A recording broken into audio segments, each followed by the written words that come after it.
Tracy, I don't think that I have that function right now. So if y'all could make sure, but I think it is already set up. All right, folks, let's go ahead and get started. Thank you all for joining us this evening. Tonight I will be giving a presentation on the Jones Road Groundwater Plume Superfund site. For short, we can refer to it as the Jones Road site or the Jones Road Superfund site. And my name is Jackie Young Medcalf, and I am the founder and executive director of Texas Health and Environment Alliance. Oops. All right, before we go too far, I want to go ahead and set a couple of ground rules. We're all, I think, still adjusting to this virtual world. For example, I attempted to stream this live on Facebook, but I think I hit the buttons in inverse order. So if you know anyone who wanted to attend and missed this, we will certainly have this recording up on our YouTube channel and our social media platforms within the next 48 hours. But just being mindful of everyone's time, everyone's feelings and positions. I just think it's important to go over a couple of housekeeping items. Your lines should be muted because we are in a webinar presentation. And at the end of the presentation, we will enter into Q&A mode. If between now and the Q&A mode, you have thoughts, comments, or questions, feel free to submit them in the chat. We will be tracking that, and those items will be addressed at the end of the presentation. I know, some of us don't really remember things unless we write them down or ask them right away. And so please feel free, if you want to make sure you don't forget your question or your comment, to submit it in the chat while it's fresh on your mind. And then be respectful of others. And, we are all coming at this from our own perspective through our own experiences in life. And I hope that we can have a really productive meeting. This is going to be a deep dive. So bear with me through this presentation. When we do get to some more technical stuff, I'm going to do my best to break it down on a level where we can all understand. But we have a lot of new folks on here tonight, and I'm so excited for that. And so this is really going to be a historical overview of this Superfund site, so that everyone who's engaged with us here on this Zoom can be caught up to speed, and then anyone who in the future needs to be caught up to speed or is interested on the history of this site, then they can access our YouTube video. But as I mentioned, we have a lot of new folks on here tonight, and that is largely because of our stellar community volunteers. So thank you. We had a lot of women canvassing around the Cypress area. Folks were out in the communities nearest the Superfund site, and then in some of the other communities as well. So door hangers were placed, street signs were out, and so I just want to say thank you. It really, takes all of us to play a part in creating the change that we need. So thank you very much. All right, so a little bit about Thea. Thea was started in 2015, truly out of necessity, realizing that my family and I lived in the middle of several Superfund sites, and we were slowly being poisoned, and we had no idea. And so because of that experience, I founded Thea, and our mission is to protect public health and water resources from the harmful effects of toxic waste. We are a 501c3 nonprofit organization that uses grassroots organizing, media exposure, and strategic science to create the change that is desperately needed in our region.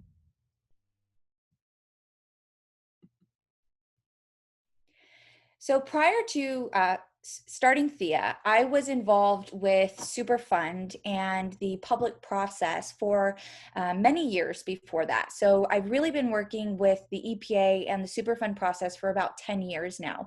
And we have figured out an effective way to work with the agency. It is important that we all understand who the target is in the process and recognize that at the end of the day, the Environmental Protection Agency, or the EPA, is the only chance we have at getting this site cleaned up. So, we've figured out an effective way to work with them. The road is not always smooth. Sometimes there are bumps, and in this photo here, I'm actually sitting across the table from about 10 to 12 EPA personnel and advocating about the Jones Road Superfund site, the San Jacinto River Waste Pit Superfund site, which is the Superfund site that my family lived closest to. And so over the years, we've figured out that, it is necessary to work from the bottom up, to have boots on the ground, talking to our everyday community members, our business owners, and then also working from the top down. We are in EPA's Region 6, and through time, when we aren't getting things that we need from the region, we take it to headquarters, and that's exactly what I'm doing in that photo there. We have learned that everyone's voice is so critical to the Superfund process and creating change, and we have seen that a united and engaged community truly can bring about change, and it's really a rewarding thing to see. And so thank you again to everyone for taking your time tonight to join us here, because at the end of the day, your voice is absolutely essential. So here we have the Jones Road Superfund site. Looks just like a normal day in Cypress, Texas, and you probably wouldn't know that actually lurking right here in this photo is a Superfund site. It's pretty crazy that it's not clear as day that this is a very toxic area. So we're looking at a shopping center that is in the 1100 block of Jones Road, so just north of 1960.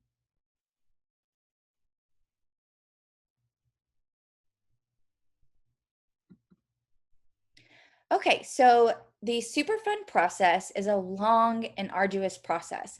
Most Superfund sites do not see cleanup or remediation for an average of 30 years. So when we talk about the timeline of this site, you're going to understand a little bit about how long the government has been working on this site. Now, as I mentioned, we got our start at the San Jacinto River Waste Pit Superfund site, and we successfully pushed that site through the Superfund process in 10 years. Not all the way through, but we pushed it through the process in 10 years that most communities don't see in 30. And so if we all unite and raise our voices, we really can make this go faster. So it starts up here where you see the barrels tipped over, and that is when site discovery takes place. And then it goes through all of these different steps that are set forth under the Superfund law, which the acronym for is CERCLA. So if you hear me refer to that, I'm talking about the law that enacted this and that actually governs this process. So right now, the Jones Road Superfund site is right here towards the bottom of the Superfund snake. It is on the home stretch, but so much more needs to be done. So we're in the remedial action phase of the Superfund process.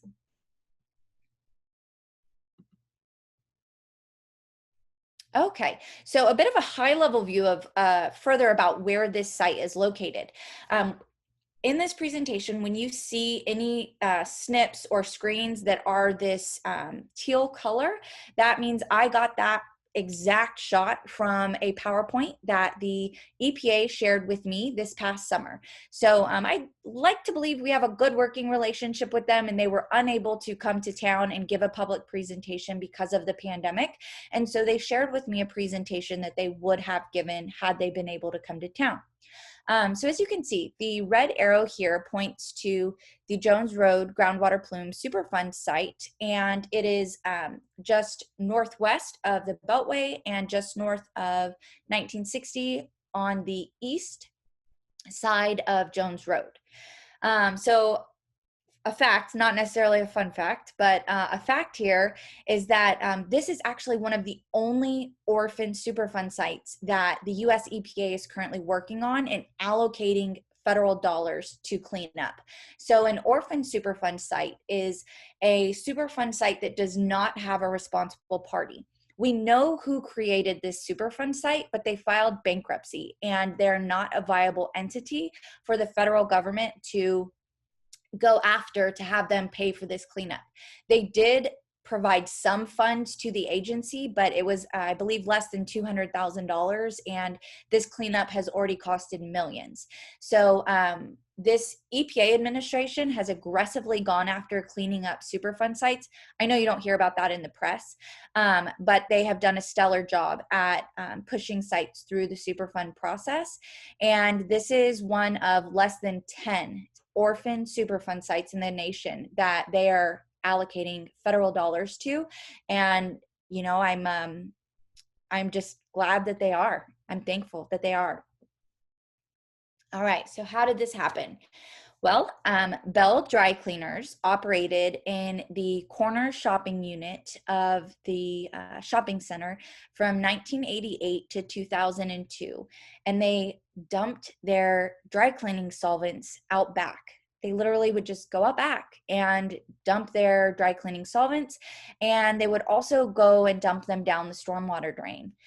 So as you can see here in this nice little graphic here, this yellow line going down is representing a dry cleaner dumping their PERC, or perchloroethylene, but to make it easy, we're going to call this contaminant PERC. And they were dumping their PERC outside and improperly disposing of it. That's not how they were supposed to dispose of it.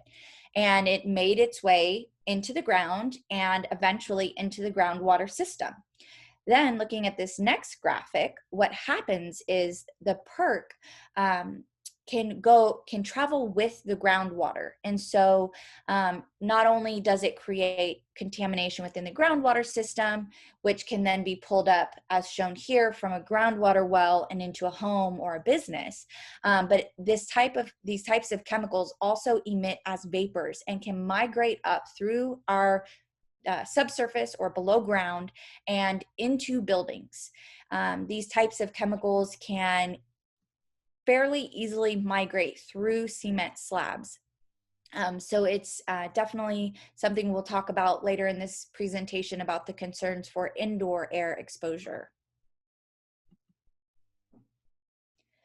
All right, so to give you a bit more context here about where that exact dry cleaners was located within the shopping center. It was located in the unit here, signified by the red arrow, closest to Jones Road. And the cross streets, the nearest cross streets are Fairley Lane and Jones Road.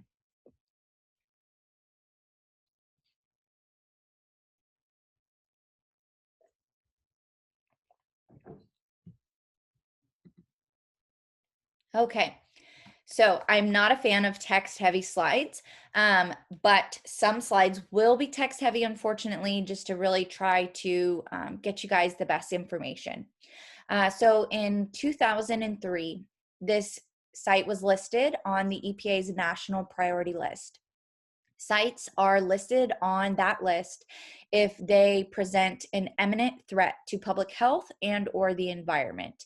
And this Superfund site was actually discovered as a result of a gymnastics and daycare facility about 0.2 miles south of the shopping center, testing their drinking fountain water. And they found this contaminant PERC among some other related contaminants in the drinking water, in their fountain water, in the gymnastics and dry cleaning facility. And so that prompted an investigation of figuring out where on earth these chemicals were coming from. Now, I'll tell you that the state actually has a dry cleaners program. So the state has a program designated to cleaning up old dry cleaning facilities because they are notorious polluters. However, this site was so bad and presented such a great risk to public health that it was bumped up to the federal level and actually became a Superfund site. So that really speaks volumes as to the toxicity and seriousness of this site. In 2008, what we call a time critical removal action took place. Doesn't necessarily mean anything was removed, but basically that is where the government worked with a local water supplier to bring in city water and infrastructure to the local businesses. And then they had a voluntary program that they offered to homeowners because hundreds of homeowners in the immediate area are on or were on groundwater wells.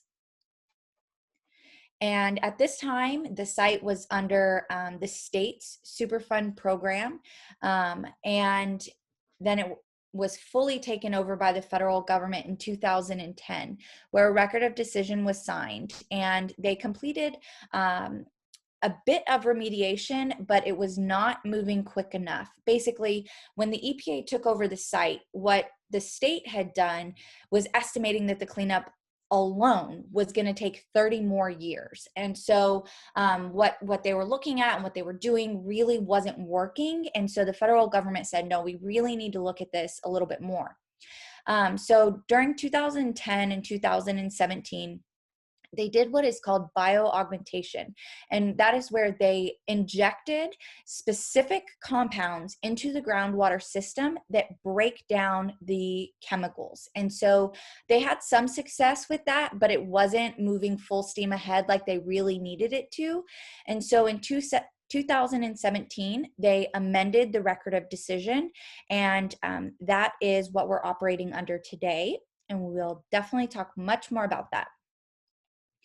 Okay, so I love this warning sign. There's that common saying right now, don't California my Texas, and that's just the first thing that popped in my head when I saw this sign, because I was like, oh my gosh, if this were California, things would be very different. And I often think about that when I think of our response here.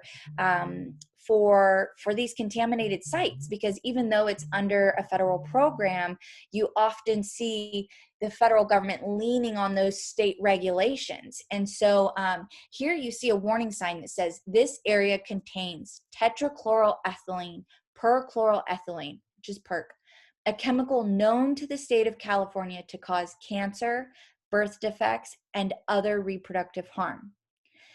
There's no warning sign like this at this Superfund site. The shopping center is continuing on with business. People are working in the shopping center day in and day out. People are coming to these businesses, to eat, to shop for other needs, and you won't see a sign like this. So that's something that I want you to hold on to and keep for food for thought for how we can use our voice in this process. So PERC is a chemical that breaks down over time, pretty slowly, but it does break down over time. And unfortunately, the end product that it breaks down into is just as toxic, if not more toxic, than PERC itself. And that end product is vinyl chloride.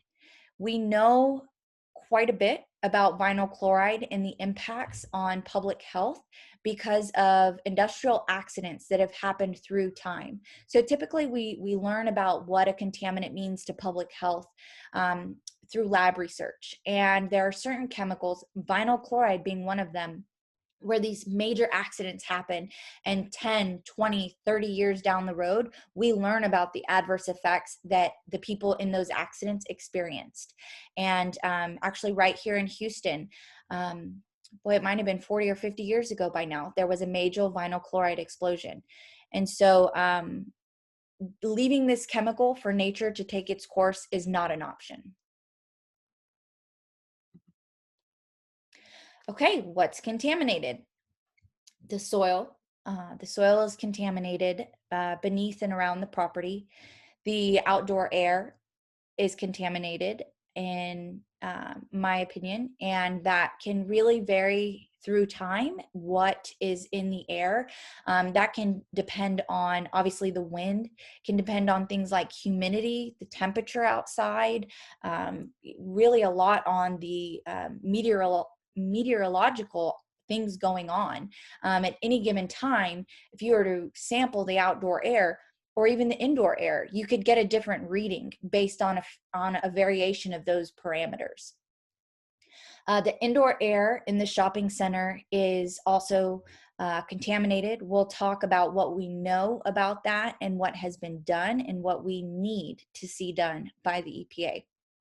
And the groundwater. The groundwater in the area is also contaminated. So how can we be exposed? All right, if our air, the ground, and the water is contaminated, how can we as humans and our animals be exposed? Just about every pathway there is. You can inhale the contaminants. You can ingest them, which would be from, maybe eating food or drinking the contaminated water. And then also absorption. So people might say, well, I don't drink my well water.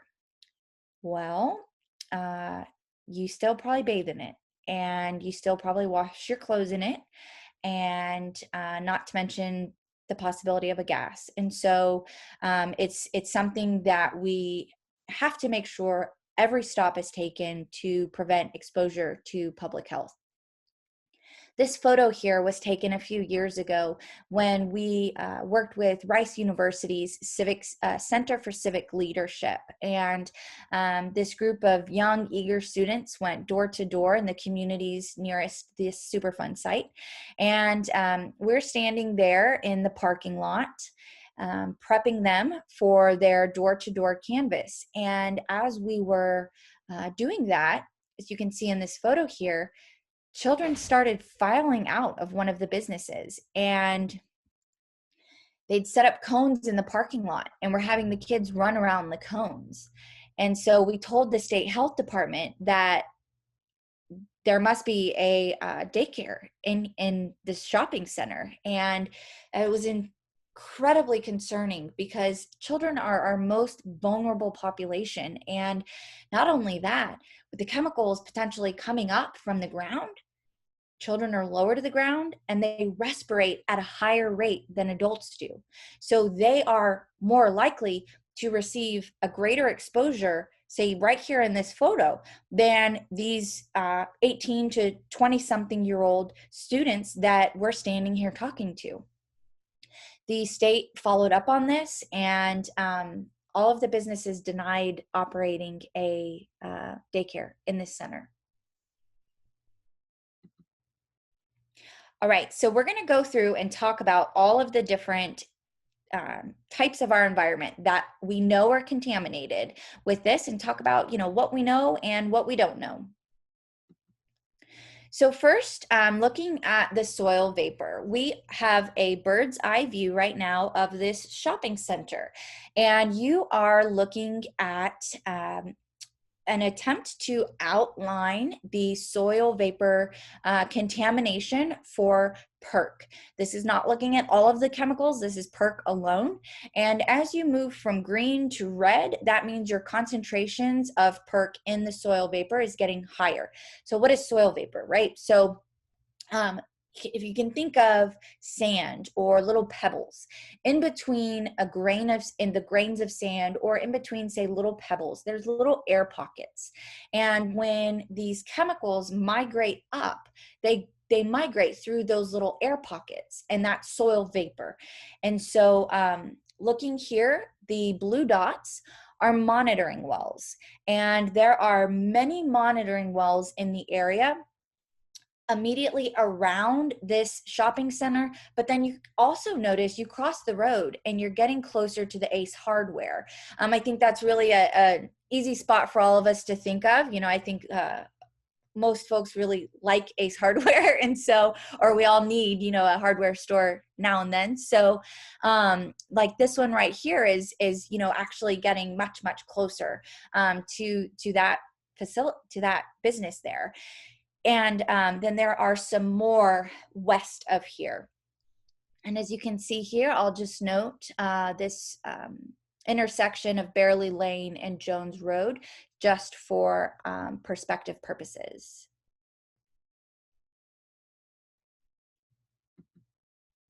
So this is a picture of one of the monitoring wells. So if you are ever at this facility, at the hardware store, out in the neighborhood, and you see one of these, and you see one, it's likely for the Superfund site. And so what this is it allows them to go down through this well with equipment and capture the gases. They can also go through some of these monitoring wells and capture water. So not only are they able to capture the gas and in the air that's within this monitoring well, but they're also able to capture groundwater and sample these through time.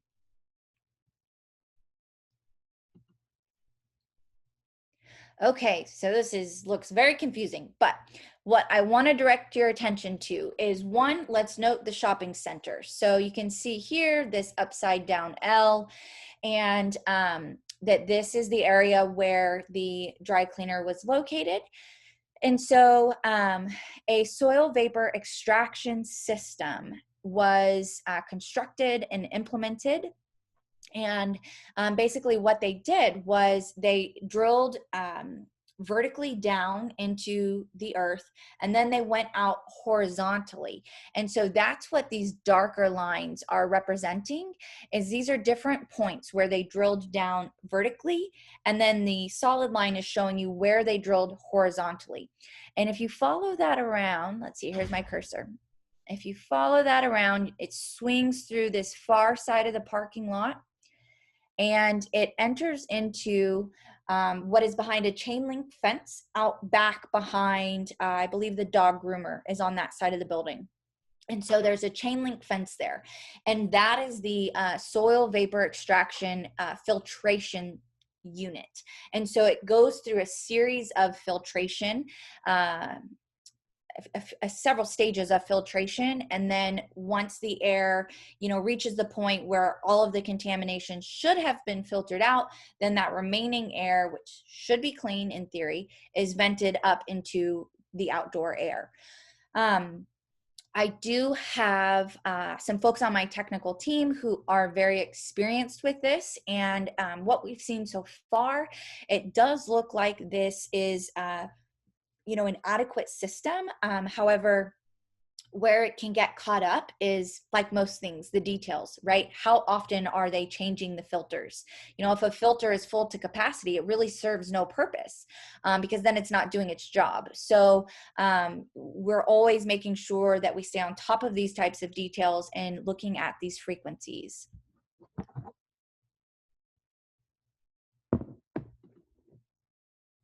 Okay, so when you saw all of the different little areas around the shopping center routed to that one main line, this is where it comes up through that line and into the filtration system.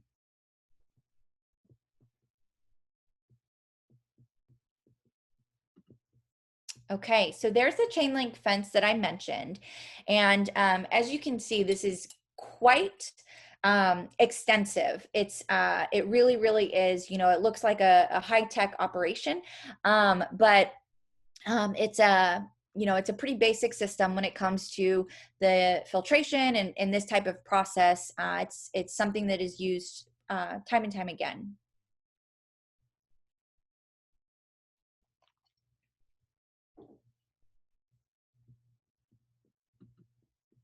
All right, so let's talk about the air. We're going to talk about the outdoor air and the indoor air and where our discrepancies are.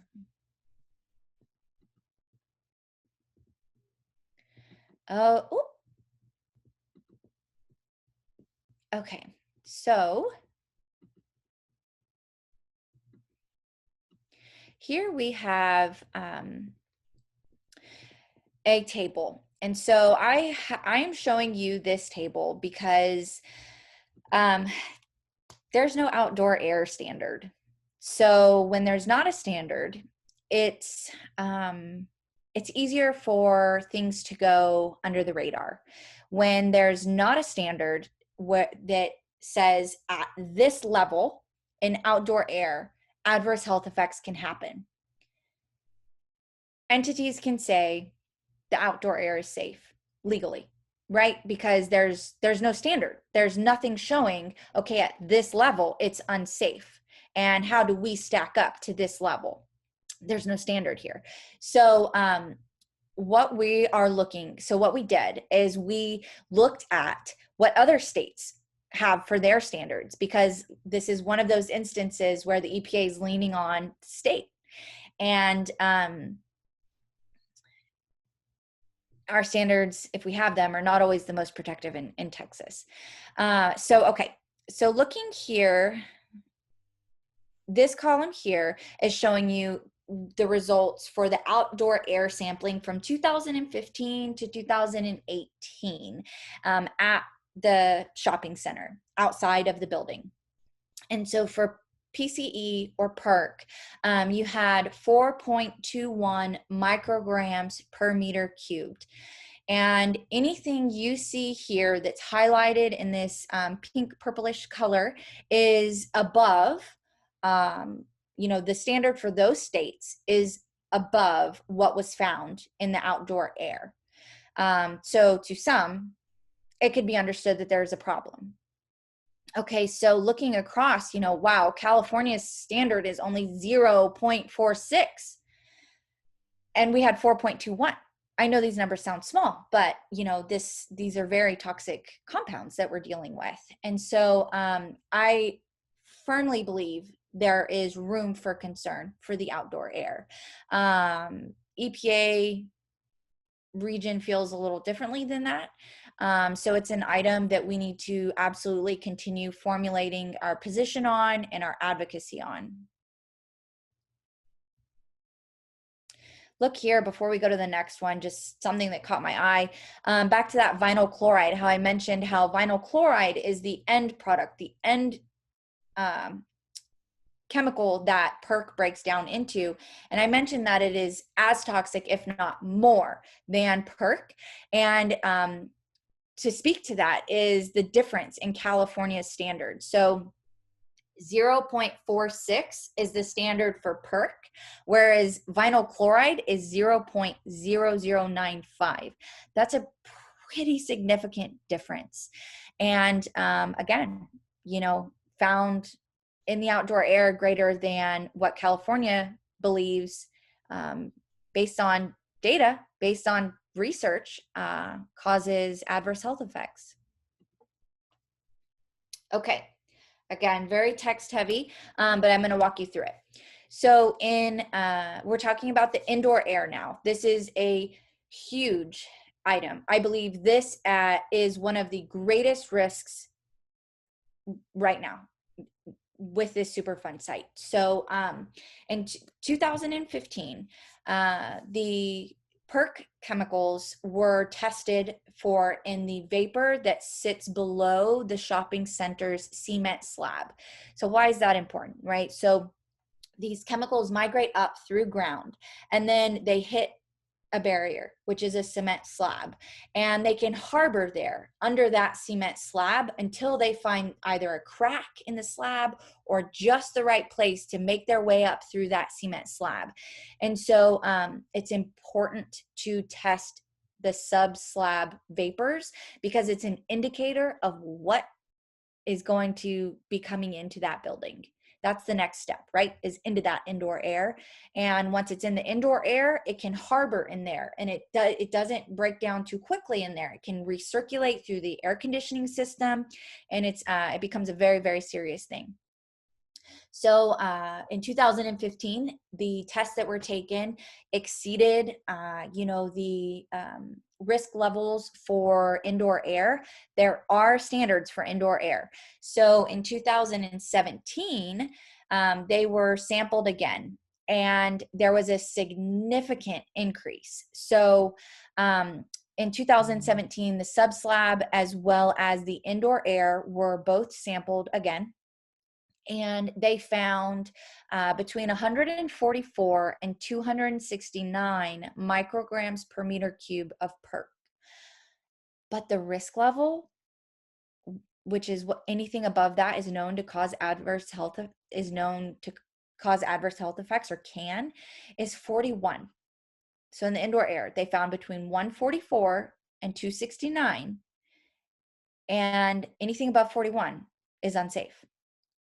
The subslab, they found greater than 4 million micrograms per meter cube PERC. Sorry, I forgot the units there. Um, this is very alarming. So, in response, this prompted a government response, which took a year, and they installed a vapor mitigation system in the building in May of 2018. They then went back and retested the indoor air, and the levels were below that 41 micrograms per meter cubed level. However, when they came back and resampled, they did not test the subslab. So we don't have an indicator of if, you know, the subslab is still continuing to accumulate these astronomical levels of perc vapors, if it's increasing, if it's decreasing. You know, it's important to have this kind of data so that we can see trends through time and see how it's operating, as well as the variables that can affect sampling. You know, as I mentioned, the climate, the temperature, the weather. So these things that can impact this make it that much more important to do sampling over and over. Now, what I will point out that is pretty concerning here is that the entire shopping center wasn't sampled. So we have a letter on our website right now that we're pushing and asking everyone to sign to the EPA. And I know some of you on here have, and thank you very much. But the only 3 units in the shopping center were sampled, and that's incredibly concerning. And so typically in environmental sampling, my college degree is in environmental geology and science, and typically when you do environmental sampling and you find a problem, you keep going. You keep sampling until you delineate that and you no longer find a problem, and that's not what was done. They stopped sampling. They sampled the dry cleaner in the next 2 units, and that was it. So I am very concerned about you know, the indoor air quality at the remaining units. This is the this is pictures of the soil vapor extraction unit that was put in those 3 shopping units. And then this is the backside of the shopping center, and that is where the air that is captured inside is then emitted into the outdoor air. All right, let's talk groundwater.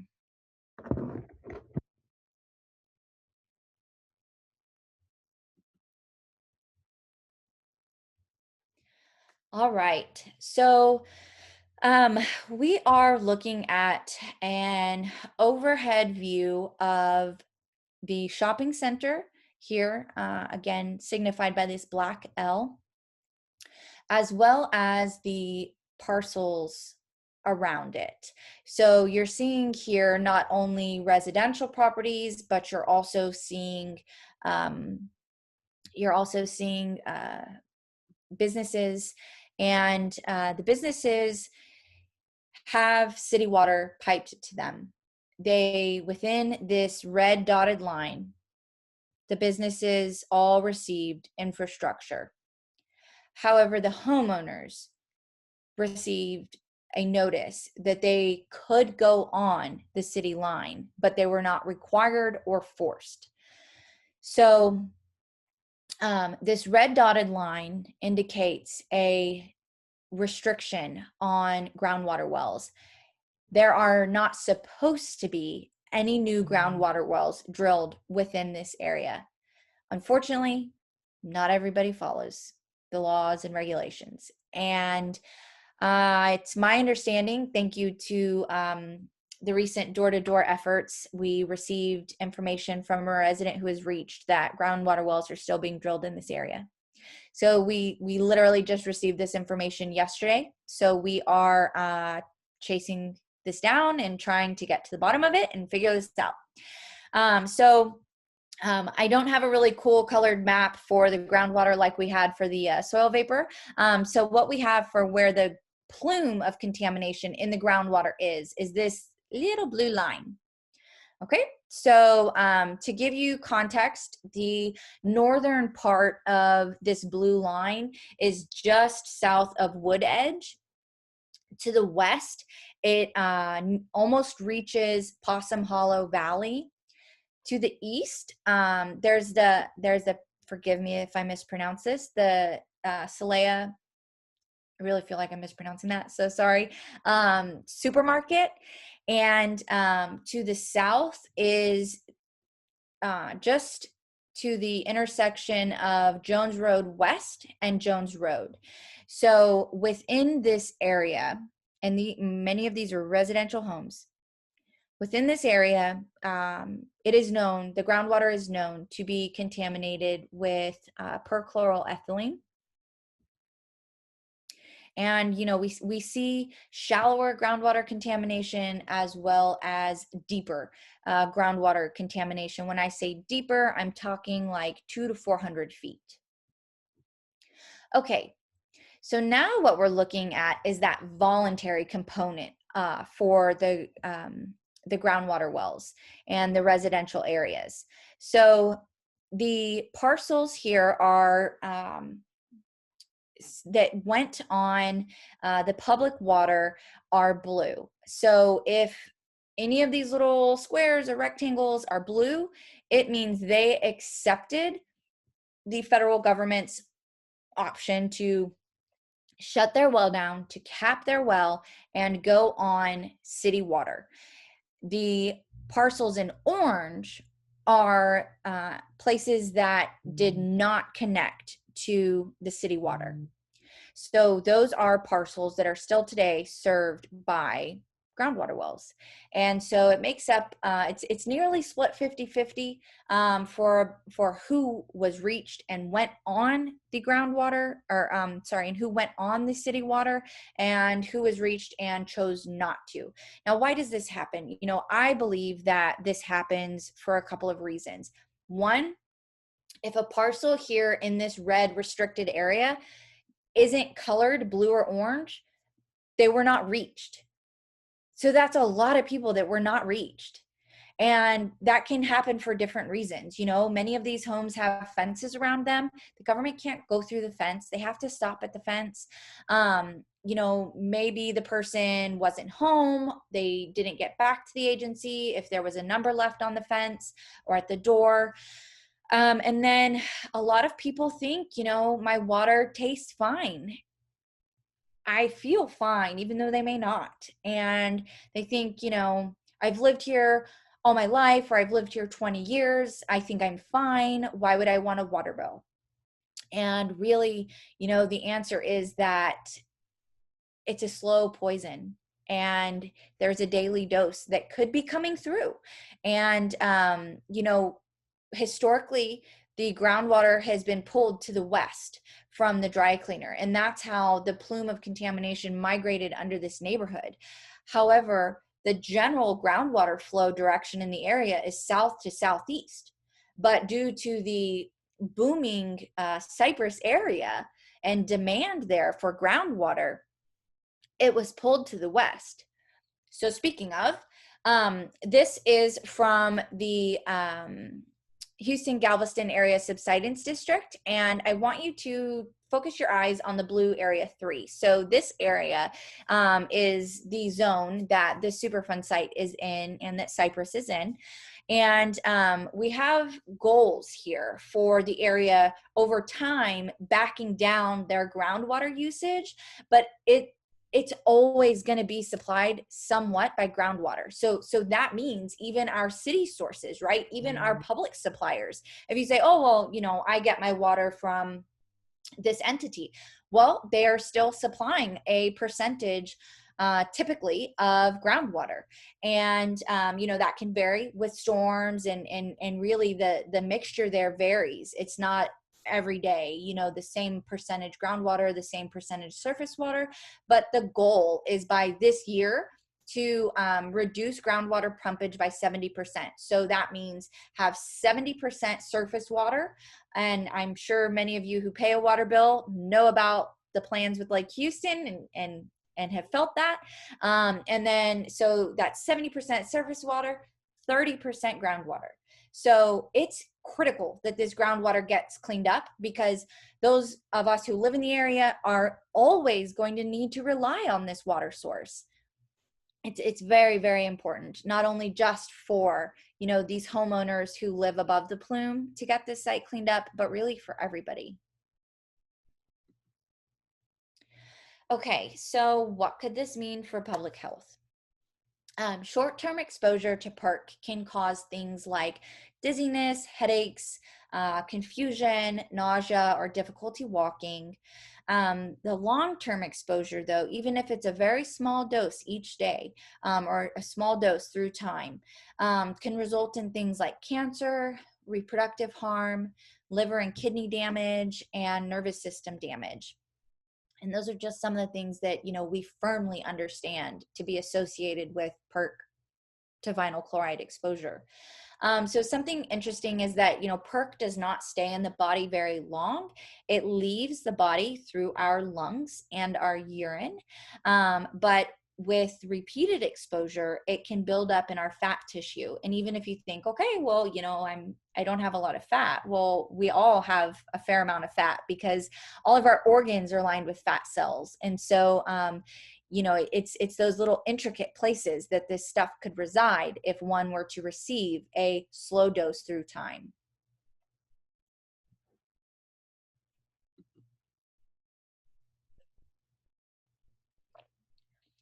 Sorry, I didn't realize this was so low to the screen. Okay, so what do we know about the community's health? So there's a group of women who are involved with, well, men and women are involved, but a group of mothers started noticing what appeared to be an abnormally high rate of leukemia in their children, and children specifically at Hamilton Middle School. And they requested that Texas Department of State Health Services looked into the childhood leukemia rates in Cypress. And this was done in 2017. And so down here, what you would expect to see within Cypress, within the study area, would be 3.6 cases of childhood leukemia. They saw 8. And this is between the years 2010 and 2016 only. So it's only a really small look in time. So that is children who were diagnosed within Cypress within 2010 to 2016.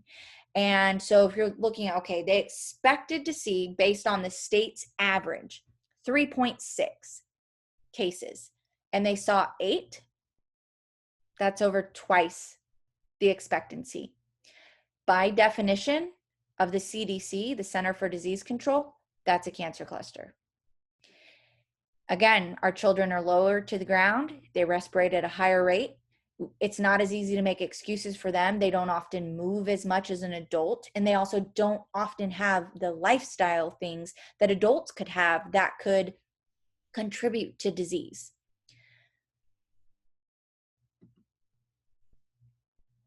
Okay, so we collect health surveys, and your privacy, if you have filled out a health survey, or if you do fill out a health survey, and we ask that you please visit our website and fill out one of our surveys, your privacy is top priority. We have numerous steps in place to make sure that your information is protected, and we never release your information, your personal information. How we use this information is to advocate to the state health department and say, hey, we're seeing high rates of this type of cancer. We need you to look at it. Because if we're not hearing from you, we don't know what's out there. And so the health surveys we've received, oh my gosh, we are seeing some really concerning things. We are seeing children who have fought multiple types of cancer. I'm talking, we've gotten several health surveys with parents reporting that their 4-year-olds have battled cancer twice. No parent, no child should have to go through that. Leukemia in all ages appears to be through the roof. We're seeing breast cancer, uterine cancer, colon cancer, lung cancer. Many of these items on this screen, there are numerous types of these cancers that have been reported to us. And then another reason why our health surveys are so important is because then that allows us to capture diseases and things that the cancer registry doesn't. And so we're seeing a syndrome called MDS, which eventually can lead to leukemia. We're seeing tumors of the pituitary glands. We're seeing Hashimoto's disease, numerous pituitary gland tumors. Excuse me. Numerous instances of Hashimoto's disease. And then the animals, they're even lower to the ground. Animals are, gosh, pretty concerning. So we're seeing several hits for pancreatitis, numerous instances of lupus, lung cancer, breast cancer, kidney and liver disease, seizures, and then undisclosed types of cancer and autoimmune disease, where folks who fill out the health survey, but they don't get too specific with the type of cancer their animal had. And that is just mind-boggling to me. I mean, prior to collecting these health surveys, I'd never heard of a dog that had, you know, these types of cancer or autoimmune disease. And I just can't fathom that something's not going on here. You know, like the mother of Superfund, who's been dealing with, you know, contamination in communities' health for over 40 years now, like she says, and I often say, it's not like a bunch of genetically dysfunctional people all moved to the same neighborhood. I just don't believe that our bodies are meant to break down like this.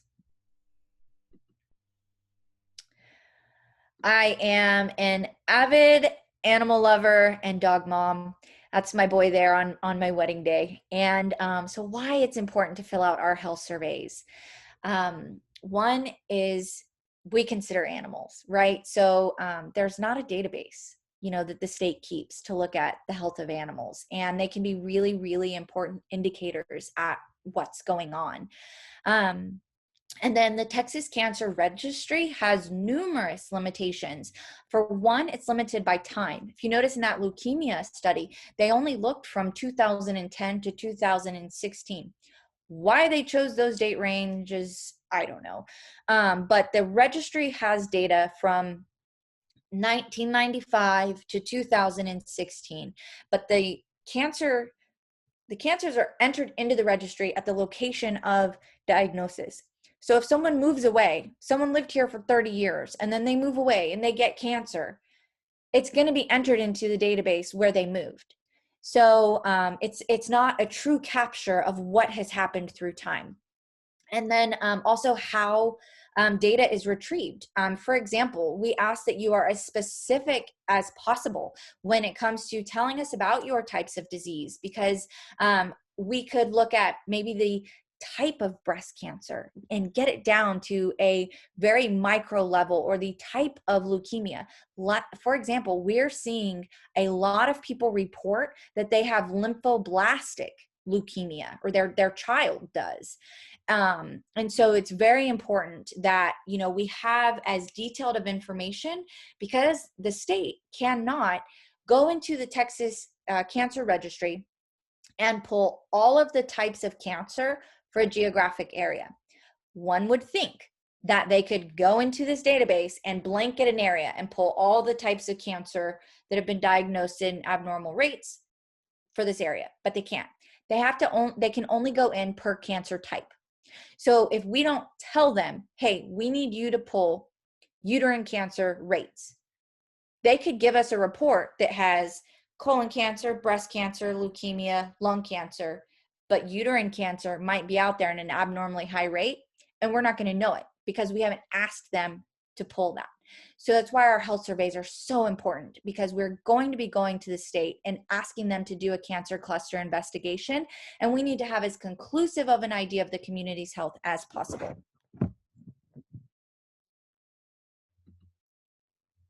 So this is an example of where we want to get with this Superfund site. I direct your attention, there's tons of data. I direct your attention to the map on the left. This is the study we did with the state for my former community around the San Jacinto River waste pits, which is represented here by this black dot.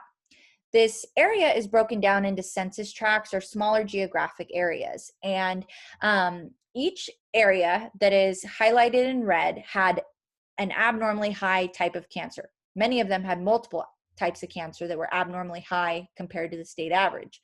And again, what you see is abnormally high rates concentrated around a central area. And this is where we hope to get with the Cypress community, as a firm understanding at large of the community's health.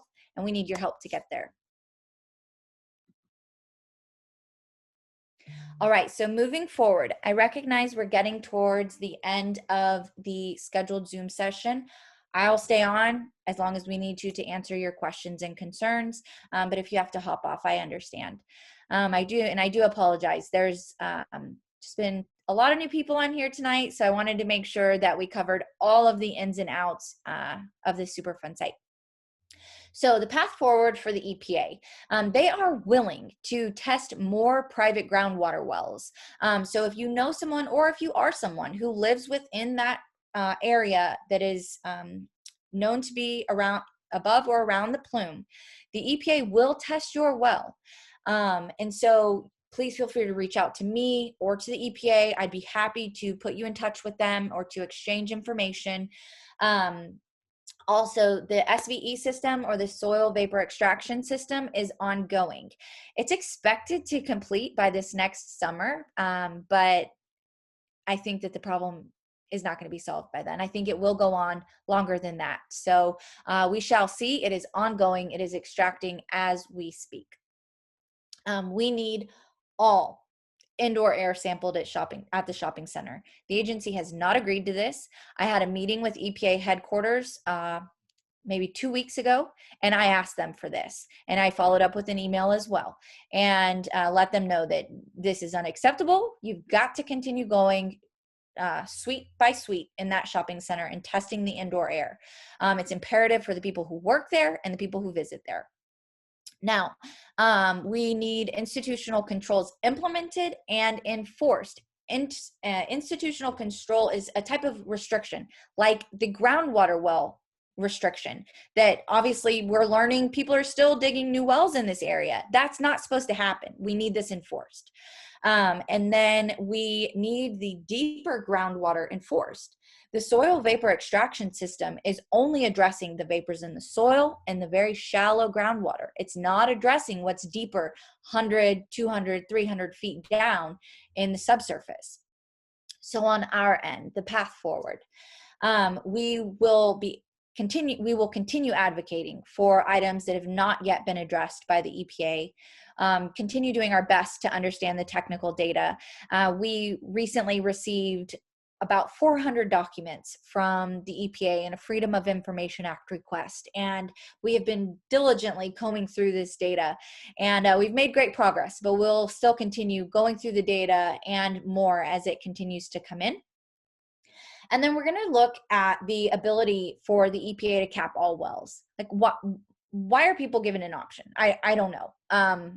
EPA says that, that they can't force people to go on city water. And I'm not really buying that. I'm wondering, why not? Why can't you? If we know that this is a threat to human health, why not? Why can't you take this step to protect people from consuming this contaminated water?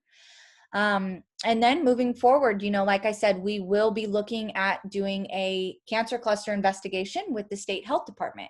So to help us help you in the path forward, please fill out one of our health surveys, sign a letter to the EPA. We have a letter on our website, and one of my team members should have dropped that in the chat function. And we will take care of those for you. All you need to do is read them. If you agree with them, fill out the information that we need from you and hit submit, and we will take care of submitting that to the EPA for you. And talk to your neighbors. Talking to people in your community, your colleagues, your neighbors, your family, your friends. That is one of the most important things that we can do to raise awareness about these complex environmental issues. All right, folks, now I will go ahead and open it up for questions. I see we've got some in the